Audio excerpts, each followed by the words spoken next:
오늘 본문을 보면 바울 사도가 베드로 사도를 면전에서 대놓고 꾸짖었다는 말씀이 나옵니다. 안 보는 데서 비난할 수도 있고 그렇게 하면 안 되는 것인데 이렇게 말할 수도 있지만 대놓고 꾸짖었대요. 맞는 것 같아요?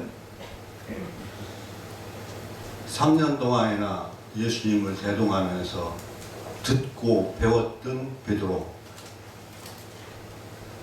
사도 바울은 어느 날 갑자기 스데반 죽이고 나서 다메섹으로 가서 예수 믿는 사람을 잡아다 죽이려고 가다가 노상에서 강한 빛 가운데 계시를 받고 그리고 완전히 돌아섰죠. 회심을 했어요.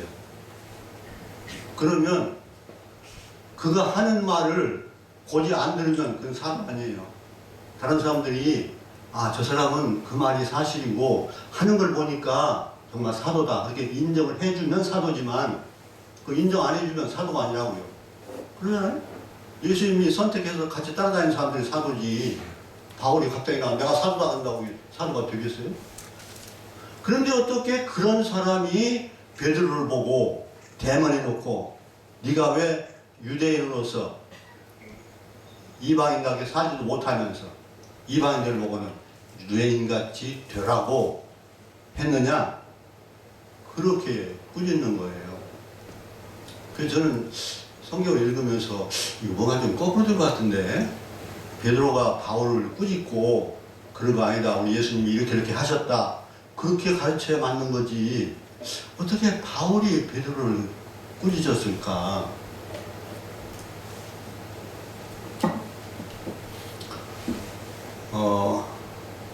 바울은 사실 우리가 아는 대로 스데반 죽였고요. 또 다메섹에서 지금 다마스커스라고 하는 것이죠. 그곳에 사는 예수 믿는 사람들 또 체포에다가 죽이려고 대제사장한테 영장 받아가지고 가던 길이었어요. 근데 그런 사람이 갑자기 우리가 사장에서 읽은 대로 거꾸로져 가지고 변화된 다음에 그 다음에 바로 아라비아로 갔다고 그랬어요. 아라비아로. 근데 그때 만일 바울이 나서가지고 그 다메섹에서 전도도 좀 하고 그러지만은 예루살렘에 가서 내가 예수님 만났다 나도 사도다 그러면 그 사도들이 받아들이겠어요? 그래서 그 사람이 아라비아로 가서 3년 동안 있다 왔다고 그랬어요. 뭘 했는지 모르겠어요. 일설에 하면 아마 그쪽으로 가서 전도했을 것이다 그러고 또 일설에 하면 그게 그 관광지 성지순례 때 하면 관광지 그 돌 많이 있는데 거기 돌에다 막 그 성전도 짓고 그런데 그걸 뭐라고 그러죠? 장소를 잊어버렸네요. 그쪽으로 가서 아마 기도하면서 자기 생각을 정리했을 것이다. 그렇게 보는 견해도 있는데 저도 그게 맞은 것 같아요. 사도 바울도 자기가 혼란스러웠을 거예요. 가말리엘 문화에서 배웠다고 그러지 않습니까? 그때 바리새인 가운데 두 지도자가 있었는데 하나는 샴마이고 하나는 힐렐이에요. 근데 샴마이는 성경을 아주 엄격하게 해석을 해서 꼭 그대로 지켜야 된다고 하는 아주 엄격한 학파고 바리새파 가운데에서도 율법을 해석할 때 그렇게 하는 학파고 힐렐 학파는 조금 유연성이 있게 가르치는 그런 학파였어요. 그래서 예수님 그 십자가에 못 박히기 전에 불러다 놓고 그 사람들이 재판을 했잖아요.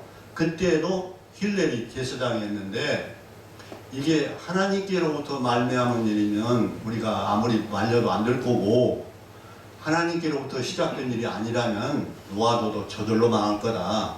그러니까 심하게 하지 말고 그냥 두자. 그런 의견을 낸 사람이에요. 가말리엘이. 근데 이 가말리엘 밑에서 공부를 했다고요. 그러면 사도 바울은 길리기아 다소, 길리기아가 지금의 터키입니다. 다소는 타르소라고 하는 항구 도시예요. 거기서 태어났어요. 유대인인데. 그런데 아버지가 무슨 일을 했는지 모르지만 이미 로마 시민권을 가지고 있었기 때문에 바울은 태어나면서부터 로마인입니다. 로마인이에요. 그리고 생활의 여유가 있었기 때문에 그렇게 공부를 많이 했다고요. 지금 말로 하면 대학원까지 나온 박사코스 밟은 사람이라. 그러긴 해도 예수님의 사도라는 관점에서 볼 때는 그가 아무리 많은 학문을 가졌던 그것이 무슨 소용이 있어요. 예수님하고 같이 다니면 배웠어야 그게 사도지. 그런데 여기 보면 2장 1절에 보면요. 지금 우리가 11절부터 읽었는데 1절에 보면 14년 후에 내가 바나바와 함께 디도를 데리고 다시 예루살렘으로 올라갔나니 하는 얘기가 나와요. 아라비아로 갔다가 다메섹으로 다시 다소로 다시 들어갔어요. 이 사람은. 그러니까 제 생각에는 한 3년 동안 자기가 성경 연구했던 거하고 비교를 해보는 거죠. 예수가 이 맞을까? 그런데 결론은 자기가 본 것이 너무 확실하기 때문에 또 자기가 성령 충만 받고 나서 사람들에게 한 일들을 생각해 보니까 이건 틀림없단 말입니다. 그럼 내가 지금까지 배운 것은 뭐냐? 하고 생각을 다듬었을 거 아니에요. 내가 지금까지 배운 건 율법인데 예수님은 율법이 아니라 그걸 폐기하고 예수님이 세상을 위해서 세상에 오셔서 십자가 지고 돌아가신 그 대속의 제사, 그것이 날마다 드리는 그런 제사와는 비교할 수 없는 효력을 가지고 있기 때문에 그래서 예수를 믿으면 사람이 구원받는다 하는 생각을 정리를 했을 거예요. 예수를 따라다니면서 배우지 않았어도. 그런데 그것이 얼마나 확실하게 정리가 되었느냐면 오히려 베드로 사도를 꾸짖을 만큼 정리가 됐어요. 근데 꾸짖은 사건은 뭐냐면 야고보는 그때 예루살렘 공회의의 회장입니다. 예수님 동생 야고보예요. 근데 거기로부터 각 교회에 보내는 공문을 가지고 오는 사람이 이 안디옥에 이르렀을 때 그 사람이 이게 아직 들어오기도 전인데 베드로와 많은 그 유대인들과 이방인들이 함께 식사를 하고 있었다고요. 그런데 야고보로부터 지금 이렇게 공문이 오고 있다는 말 듣고 베드로가 식사를 중단하고 나와버렸어요. 왜 나왔느냐 하면 유대인은 예수 믿어도 할례를 받아야 된다고 하는 파가 그 예루살렘 안에 있었어요. 그런데 그 사람들이 오면 자기가 꾸짖음받을 거 아니에요. 네가 어떻게 유대인으로서 할례 받지 않은 이방인과 같이 사귀었느냐? 그럴 거 아니에요. 그래서 슬그머니 나갔어요. 나갔는데 바울이 그걸 보고 그게 무슨 짓이냐? 예수 믿고 구원받는 것이 할례 받는 것과 무슨 상관이 있느냐? 아무 관계 없는 거 아니냐? 그리고 우리는 그렇게 이방인에게도 전도하는데 잘 하다가 왜 잘못 가르치는 사람들, 할례파 유대인들이 잘못됐다고 바울은 생각하고 있거든요. 근데 그 사람들 두려워서 네가 따라갔느냐, 외식을 했느냐, 아닌 척 했느냐, 그 말이에요. 대놓고 꾸짖을 때 베드로가 할 말이 없었어요.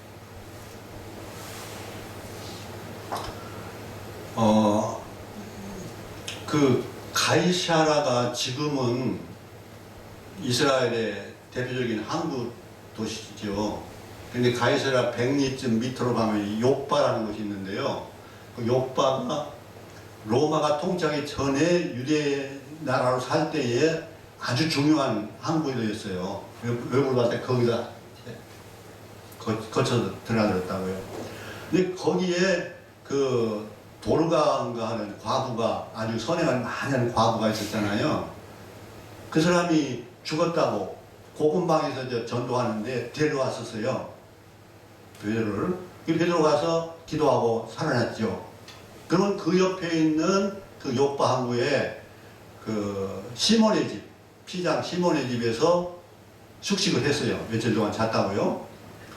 그거 율법에 어긋나는 일이니까 안 어긋나는 일입니까? 피장 시몬의 집에 잤어요. 잘했어요? 잘못했어요?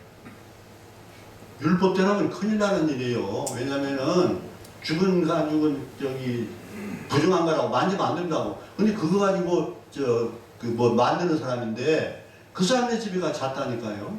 그러면 베드로도 이방인과 유대인의 구별이 없어요, 있어요? 없다고요. 자기도 했어요. 그런데 그 집에서 아침에 기도할 때 보니까 우선 하늘에서 보자기가 내려오는데 그 안에 온갖 잡탕이 다 들었다고요. 여러분들 메기 성경에서는 먹으라고 했어요? 먹지 말라고 했어요? 미꾸라지, 장어. 노루사슴이 아니고 멧돼지였다가 무슨 거 지저분한 거 다 그것도 담아가지고 내려왔어요. 이렇게. 이게 뭔가 이제 잡아먹으라 그러는 거예요, 하나님이.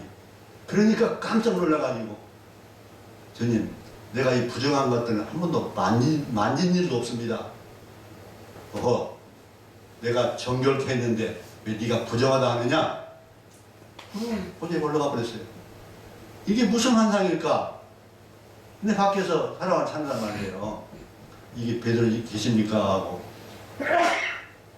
그래서 이제 옥상에서 보고 좀 기다리라 그러면 나가서 만나보니까 가이사라에 고넬료라는 백부장이 있는데 그 백부장이 당신을 모셔오라고 해서 왔습니다. 그러는 거예요.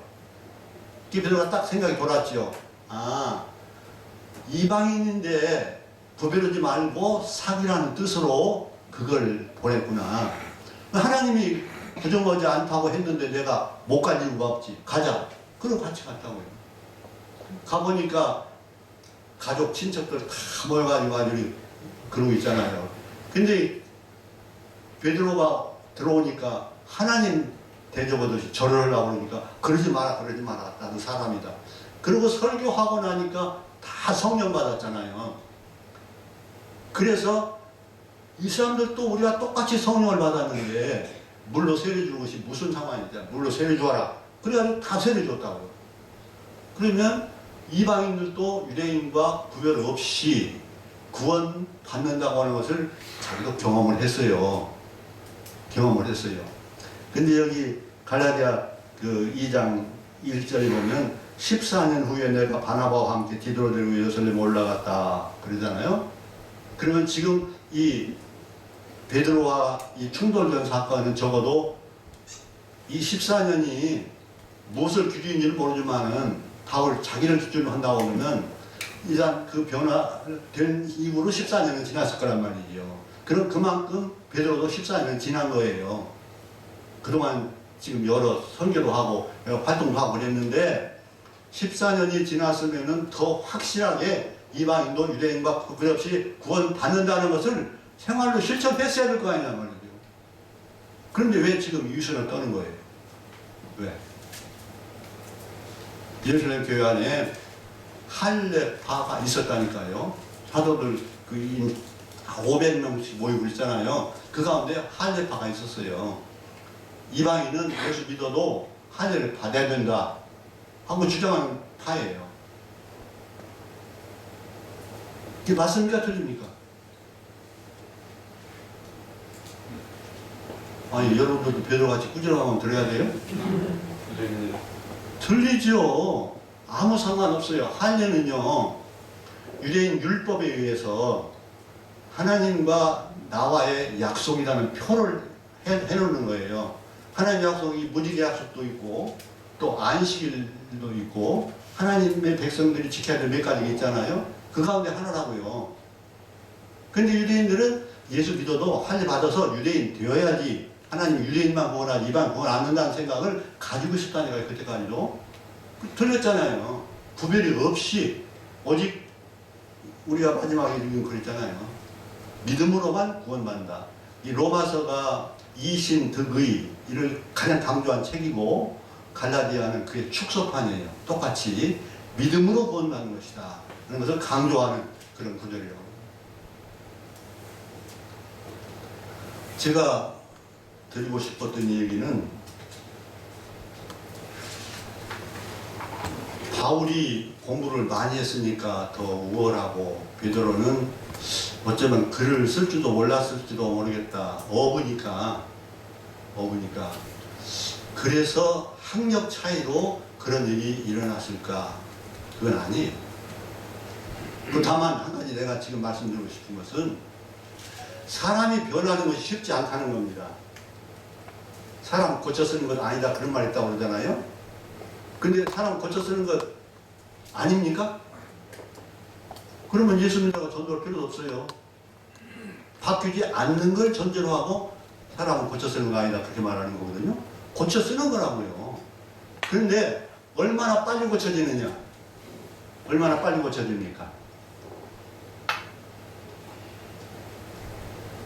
바울같이 하나님이 한번 벼락을 쳐야 싹 바뀌지, 그렇지 않고는 싹 바뀌지를 않습니다. 베드로도 자기가 직접 경험을 했잖아요. 이방인 그 차별없이 구원하는 자가 경험을 했음에도 불구하고 할례파가 오니까 왜 나갑니까? 아직도 생각이 다 바뀌지 않았다고요. 그러면 우리가 지금 목사로서 목회를 쭉 해왔고 이제 얼마 안 남았는데 지금쯤은 여러분은 얼마나 바뀌었습니까? 100% 싹 바뀌어서 나는 어떤 행화도 100% 예수님의 제자야. 그런 자신이 있습니까? 예수님이 요구한 게 뭐죠? 마음을 다하고 뜻을 다하고 정성을 다하여 주 너의 하나님 사랑하고 내 이웃 사람 일을 내 몸같이 하라 그랬잖아요. 그 예수님 명령이에요. 십계명이 아니고 예수님 명령이라고. 거기에 얼마나 도달하고 있습니까 여러분이? 다 완성했어요? 아, 난 끝났다 이제. 다 했어. 그 자신 있어요?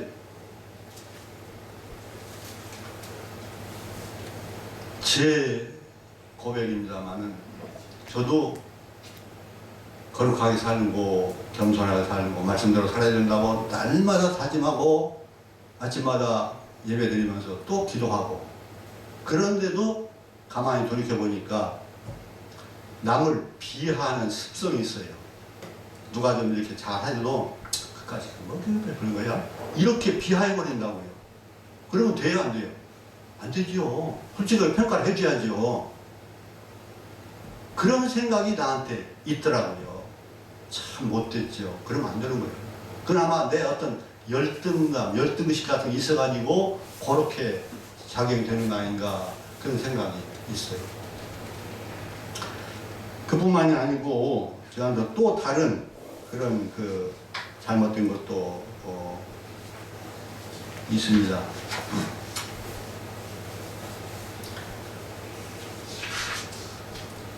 그래서 저뿐만이 아니고 이 바울 사도도 빌립보서에서 이렇게 말씀하고 있습니다. 내가 이미 얻었다 함도 아니요. 빌립보 3장 12절부터 14절까지입니다. 온전히 이루었다 함도 아니라 오직 내가 그리스도 예수께 잡힌받은 그것을 잡으려고 달려가노라. 형제들아, 나는 아직 내가 잡은 줄로 여기지 아니하고 오직 한 일, 즉 뒤에 있는 것은 잊어버리고 앞에 있는 것을 잡으려고 표대를 향하여 그리스도 예수 안에서 하나님이 위에서 부르신 부름의 상을 위하여 달려가노라. 바울 사도도 내가 이제는 다 이루었다, 완성되었다 그렇게 말하지 않고 지금도 달려가노라 그랬어요. 아마 저뿐이 아니고 우리 모두가 다 나는 이제 완성되었다, 이제는 주님이 부를 날만 기다리고 있다, 내 인격은 이제는 그리스도인으로 완성되었다, 그렇게 자부심을 가지는 사람이 있다고 한다면 그 교만일 거예요.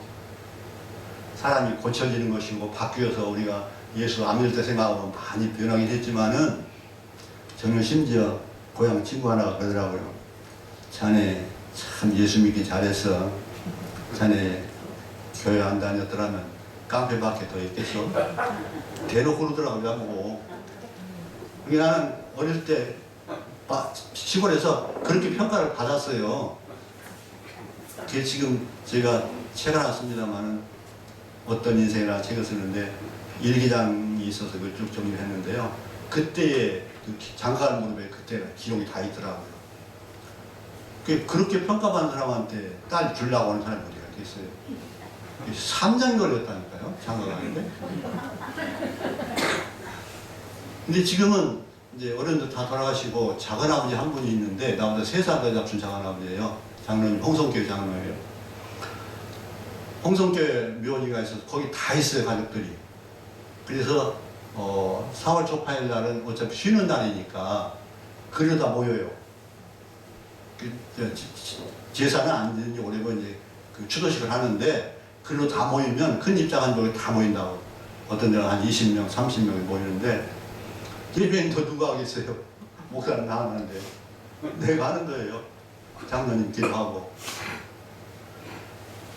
어떤 데 한번 그런 얘기가 나왔었어요. 참 장가가기 힘들었습니다. 그랬더니 그때는 몰라서 그랬고 몰라서 그랬고 지금 보니까 사위들이 5인데 벌써 간 사람이 2 있고 셋 남았나요? 셋 가운데도 비슷비슷하고 저만 좀 빠릿빠릿해요. 말싸움인데 빠릿빠릿해요. 그러니까 그 작은아버지도 저놈이 좀 잘 이끌어줬으면 좋겠다 하는 생각을 하는 거예요. 지금도 가끔 동두천에 계시는데 문명을 갑니다. 가면 내가 기도하고 오죠. 작은 어머니는 손 얹고 기도해달라요. 많이 변화되었어요. 저도 많이 변화되었지만은 그러나 어릴 때 만났던 그런 동창들도 만나보면 저를 잘 몰라보죠. 이름 바뀐 것은 고사하고 얼굴이 몰라보죠. 그때하고 다른 거. 나는 그때는 손가락도 하나 더 있었어요. 근데 지금 손가락도 없잖아요. 그러니까 잘 몰라보는데 그래도 목사라니까 저놈이 그냥 허접한 놈은 아닐 거다 그런 생각을 하는가 봐요. 근데 특별히 조심하죠. 티내면 안 되니까. 교회 잘 다니는 사람도 몇 사람 있어요. 그런 사람들로 이제 그냥 얘기를 하는데 그래서 좀 더 겸손하고 또 사람들을 사랑하고 그래야 된다고 늘 다짐을 하면서도 오늘 또 아침에 오면서 내가 또 죄를 지었습니다. 저런 놈은 하나님이 날벼락을 쳐야 되는데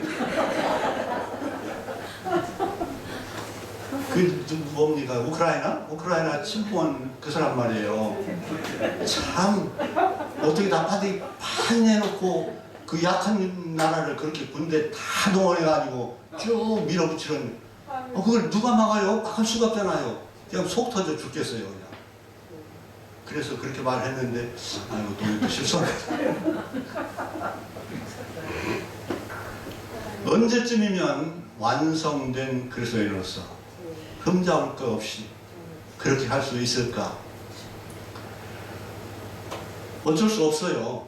당장에 다 된 건 아니니까 고쳐나가고 또 부족한 것 보충하고 그렇게 죽을 때까지 그렇게 갈 수밖에 없다고 생각을 합니다. 유대 사람들에게 있어서 이게 혼자서 하는 것, 버르장머리는 습관이고요. 그 습관이 단체로 보면 관습이라고 합니다. 근데 지금 이 부딪힌 문제는 관습 문제예요. 할례 문제라고요.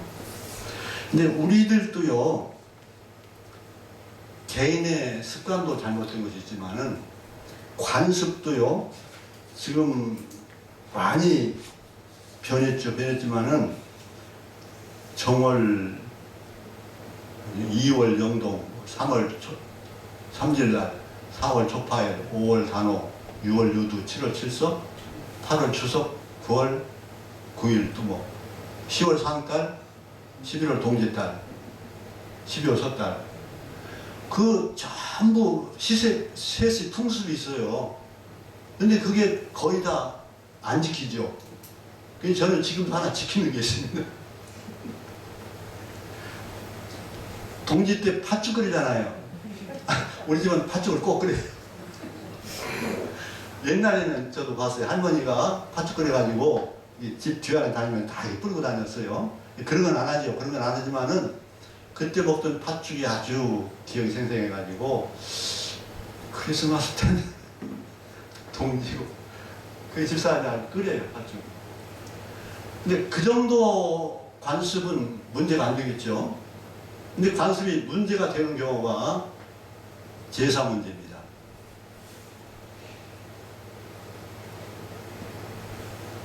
우리 한국에도 천주교회가 허용을 했죠. 제사 허용하고 또 순복음교회도 허용했단 말을 들었는데 아닙니까?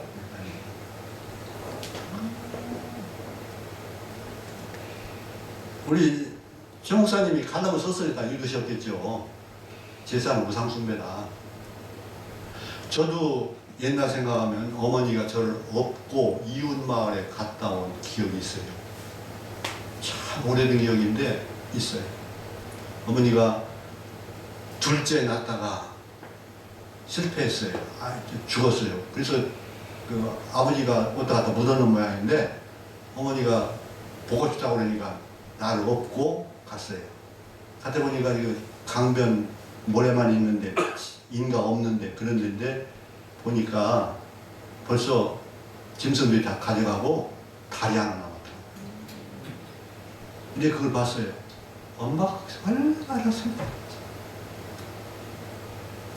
그런 기억이 생생. 그런 부모님께 뭐 좋아하는 음식을 좀 만들고 저 한번 하고 싶은 생각이 있어요. 그렇지만은 그것은 사람을 신으로 보고 복달라고 하는 행위가 들어있는 것이기 때문에 제사를 기독교인은 허용을 안 하는 겁니다. 안 하는 거예요. 또 하나는 제가 근대교회에 있을 때 경험했던 일인데 그 제사 떡들을 이렇게 나눠 먹어요. 그리고 잘 믿는 권사님이 있기 때문에 김 권사의 얘기입니다. 우리 박 목사님 전임자니까 말하는데 문이 예리하고 이렇게 붙어 있어요. 그래서 아주 교회 봉사 많이 하는 분이에요. 근데 그 이웃집 그거하고 이렇게 제사떡을 담 넘어 이렇게 넘겨 먹는다고 하더라고요. 그래서 그 제사떡은 그 안 먹는 게 좋습니다. 우상 숭배했던 음식이기 때문에 안 먹는 게 좋습니다. 그랬더니 이분이 정말로 이웃집에서 사둔가인데 이 떡까지 가져오는데 아이고 미안해요. 나 지금 안 먹어요. 우리 이제 제사한 그래가지고 두 집 좀 트러블이 있었어요. 그래도 그 권사님은 빠르게 바꿨어요. 근데 우리 남자 집사들이 보니까 동네 당제가 있는데 산 뒤에 큰 나무가 있고 거기서 제사 지내요. 그 마을에다 편하에다. 근데 그 비용들을 내요. 비용들을 내면 종이에다 쭉 명단 적습니다. 그 해놓고 제사 드리고 마지막에다 태워요. 근데 거기 집사들이 다 들어가 있는 거예요. 그래서 내가 안 됩니다. 가서 절을 안 해도 거기 참여하는 거나 마찬가지입니다. 그러니까 이제 그 돈도 내지 말고 참여하지 마십시오. 그랬더니 조 집사가 남한테 덤벼들어요. 나는 객지 사람이기 때문에 이 동네하고 어울리지 않으면 품앗이도 안 해주고 내가 여기서 못 삽니다. 그러니까 해야 됩니다. 그러더라고요. 그거보다는 하나님이 싫어하는 거니까 우상숭배니까 하지 말아야 돼요. 그렇게 말했는데도 안 돼요. 나 해야 돼요. 그래서 군 출신으로 지휘하는 거거든요. 타지에서 온 사람이기 때문에 안 된대. 근데 다른 사람들도 그렇게 빨리 안 끊더라고요. 그래서 교회 들어온 지가 벌써 제가 할 때 상당히 됐잖아요. 국내교회가. 그런데도 그런 구습들, 그것을 정리를 못하고 있더라니까요. 이게 예수 믿고 정리할 게 참 많이 있는데 그게 한꺼번에 안 된단 말이에요. 그게. 그래서 개인적인 습관도 잘못된 것은 고쳐야 되지만 이 관습 가운데서도 행역 부딪힐 일이 있을지라도 우리는 아닌 건 아니고 긴 건 기고 그것 때문에 혹시 한두 사람이 교회를 못 나오는 한이 있더라도 일단 제지해놓고 그 다음에 이제 또 설득을 해야 되겠죠. 그냥 버리면 안 되니까. 그래서 사람이 한꺼번에는 안 고쳐진다는 것을 베드로가 이미 보여주었고 바울한테 꾸중을 들을 정도로 그렇게 망신을 당했어요. 이 문제 때문에 나중에 예루살렘가 회의를 열었습니다. 회의를 열어가지고 결정한 것이 있어요. 이것을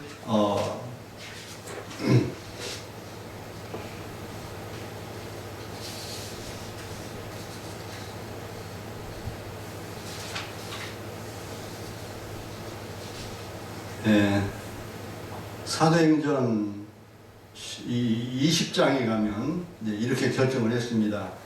다만 우상의 더러운 것과 음행과 목매어 죽인 것과 피를 멀리하라고 편지하는 것이 옳으니 이는 예로부터 각 성에서 모세를 전하는 자가 있어 안식일마다 회당에서 그 글을 읽음이라 하더라. 유대인 아닌 사람들이 예수 믿는 사람들에게 유대인들이 하는 것 다 하라고 하면 안 되죠. 안 돼요. 그건 안 해도 좋지만 그래도 우상 숭배는 못 하게 해야 되고, 그 다음에 음행도 뭐 고린도 교회 음행 사도 있잖아요. 그런 것도 하면 안 되는 거고, 그 다음에 목매 죽인 거, 그러니까 개 잡아먹는 것도 안 되는 거예요. 금지시킨 거예요. 그리고 피를 멀리하라고. 사람의 피를 흘리는 것도 멀리하지만은 피채 먹는 것도 멀리한다. 그런 거죠. 그거 외에는 다른 짐을 지우지 말자. 그렇게 결의를 했어요. 그때쯤 되면 이제 사도들도 정리가 된 거죠. 할례 가지고 문제 삼으면 안 된다. 이게 정리가 된 거였어요. 사도들도 그 문제를 해결하는데 이렇게 오래 걸렸는데, 우리 삶 가운데에서 혹은 우리가 목회하는 가운데에서 잘못된 구습을 바꾸라고 하는 일이 하루아침에 되는 일이 아니고 참 힘들고 어렵습니다. 이제 그걸 우리의 목회는 끝났으니까 우리 개인적으로 내가 아직도 인격적으로 완성되지 못한 것이 있다고 생각된다면 낙심하지 말고 지금이라도 바울사바와 같이 위에서 부르신 부름의 상을 받기 위해서 달려가서 주님께 칭찬받는 모두가 되시길 주의 이름으로 축원합니다.